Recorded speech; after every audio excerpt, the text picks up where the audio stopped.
ವರಕುಮಾರರ ಪಂಕ್ತಿಯಲ್ಲಿ ಸಂವರಣನಾಥಗೆ ಸೂರ್ಯಪುತ್ರಿಗೆ ಕುರುಮಹೀಪತಿ ಜನಿಸಿದನು. ಬಳಿಕಾಯ್ತು ಕುರುವಂಶ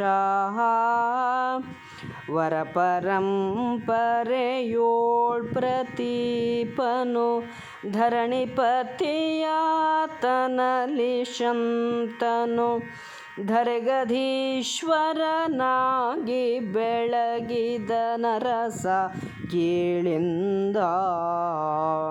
ಅವನ ಸಂತತಿಯಲ್ಲಿ ಸಂವರಣನು ಹುಟ್ಟಿದನು. ಸಂವರಣನು ಸೂರ್ಯಪುತ್ರಿಯಾದ ತಪತಿಯನ್ನು ವರಿಸಿದನು. ಅವರಿಗೆ ಕುರುಚಕ್ರವರ್ತಿಯು ಜನಿಸಿದನು. ಅವನ ನಂತರ ಈ ಸಂತತಿಗೆ ಕುರುವಂಶವೆಂಬ ಹೆಸರು ಬಂದಿತು.